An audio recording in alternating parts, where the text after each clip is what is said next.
una mano lava la otra y las dos lavan la cara. ¿Prendiste el ¿Puedo seguir? ¿Prendiste el otro? Sí.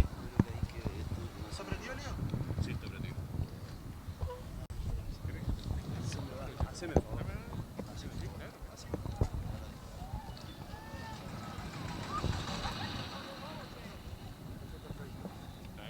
Bueno, buenos días a todos.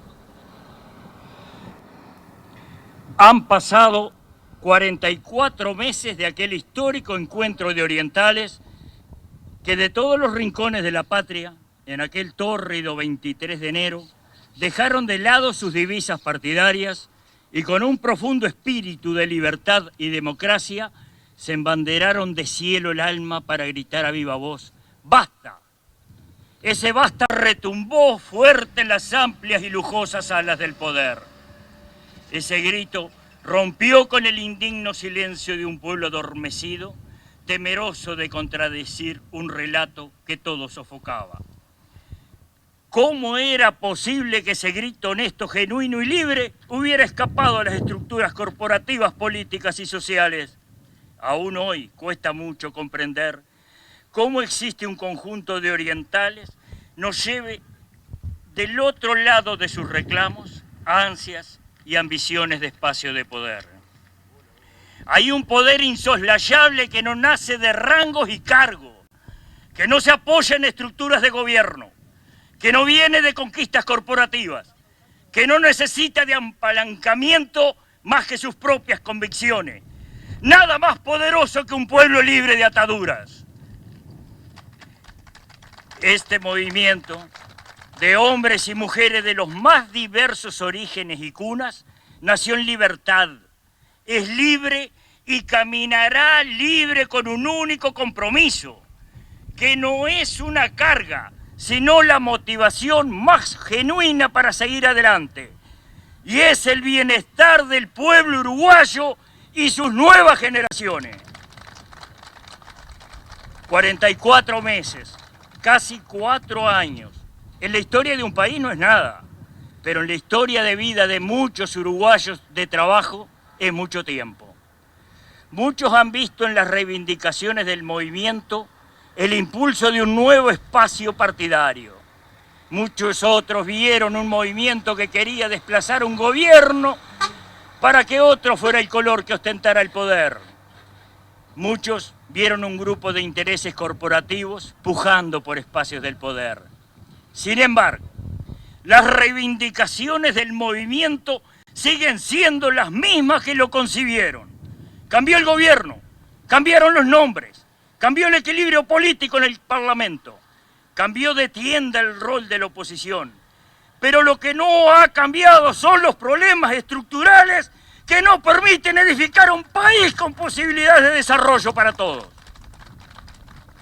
El pueblo oriental, haciendo uso de su libertad forjada y defendida por la sangre derramada de muchas vidas que se entregaron por el bienestar común, envió un mensaje claro de cambio de rumbo. Ese cambio de rumbo necesita de transformaciones que quiten el peso de las estructuras envejecidas sobre los hombros de quienes trabajan y generan divisas para el desarrollo del país. En un mundo que se transforma a ritmo vertiginoso, el Estado no puede ser un lastre. Por los cambios necesarios fue la consigna del movimiento antes de asumir una nueva administración de gobierno. Cambios que generaran condiciones de competitividad, cambios que racionalizaran el peso de un Estado lleno de estructuras burocráticas que absorben recursos que faltan para dignificar la vida y el trabajo de la mayoría de los uruguayos. Una competitividad que se le asegura al capital extranjero, con condiciones asimétricas respecto a los responsables de la generación de más del 90% de los puestos de trabajo. Las micro, pequeñas y medianas empresas, los verdaderos Mayaoro. Este movimiento tiene conciencia, se mueve y se maneja con sentido común. No prejuzga, no rompe puentes, no descalifica, no insulta, no discrimina, no antepone sus ideas por sobre el interés general. Así se manejó siempre y así lo seguirá haciendo. Este movimiento No hizo política con la pandemia, colaboró, contempló y sumó esfuerzos para enfrentar a un enemigo que puso en jaque al mundo entero. Este movimiento no es prepotente, no llamó a movilizarse cuando nos pedían cuidarnos, no presionó ni condicionó a un gobierno recién llegado al poder con un país estructuralmente comprometido, con niveles de pobreza, informalidad y fragilidad socioeconómica que la pandemia dejó en evidencia plena. Pero para este movimiento no fueron sorpresa. La precariedad educativa, la situación insostenible de inseguridad, el desmantelamiento del entramado social en el medio rural, con el mayor proceso de extranjerización de la tierra y las pésimas condiciones para poder mantenerse produciendo, nunca nos fueron ajenas. Y así lo marcamos. La pérdida sistemática de productores y trabajadores en el medio rural tampoco. La necesidad de políticas reales de descentralización que trajeran desarrollo al interior tampoco nos eran ajenas y así lo marcamos. Pero consciente de que no es posible generar los cambios necesarios de la noche a la mañana, el movimiento ha tenido la comprensión y la consideración de la difícil tarea en este contexto. Sin embargo, sí creemos en las señales, sí creemos en los rumbos definidos y firmes, sí creemos en las decisiones que, aunque puedan ser difíciles, reflejen la voluntad de la mayoría de los uruguayos, esos que no tienen corporaciones que operen hasta lograr sus intereses. Los compromisos se cumplen, la palabra se honra, la confianza que el sistema político le pide a la gente en campaña se valora y cobija en la gestión.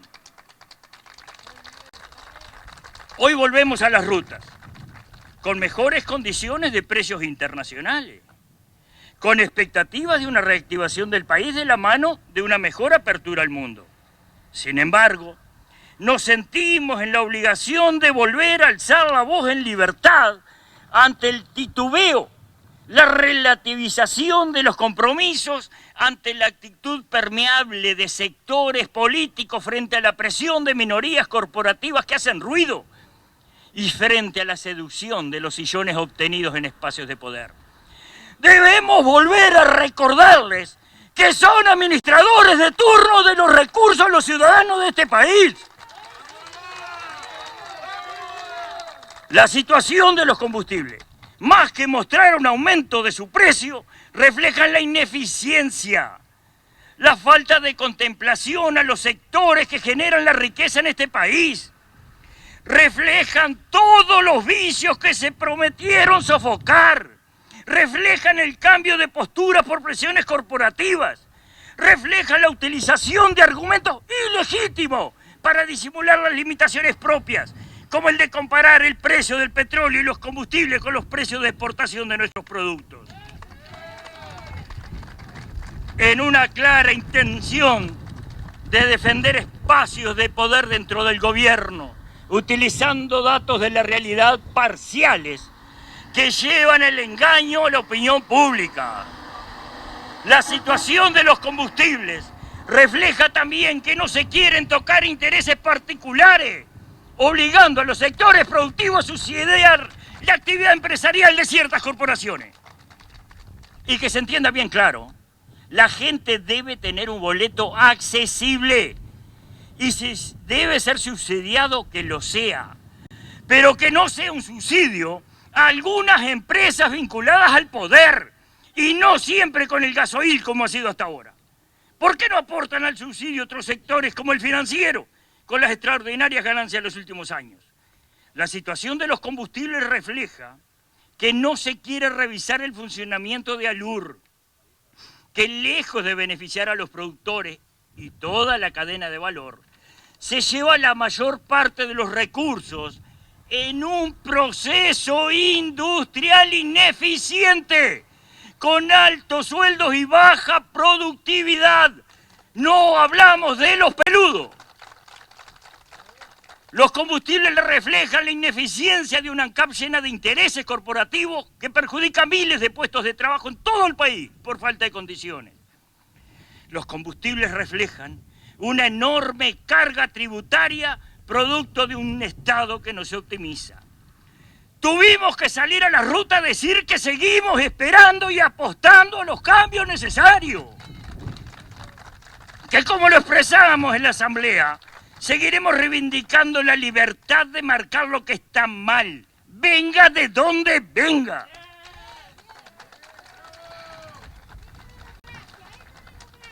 Con esto decimos que no nos importa el color del gobierno de turno, que el interés de Uruguay está muy por encima de los colores partidarios y muy por encima de los intereses corporativos.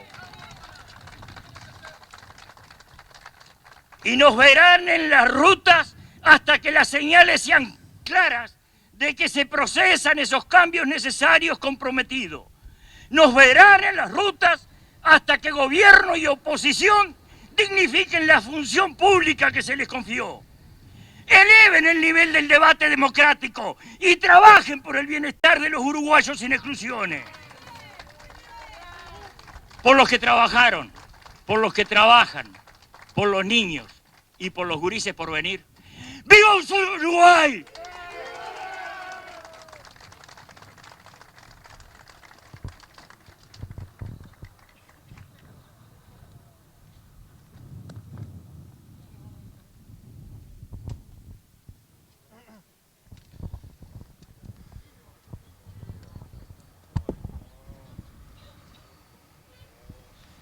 Quiero hacer un acercamiento a la cosa, pero tranqui, lo hacemos pues. ¿Sabés qué es lo que se nos había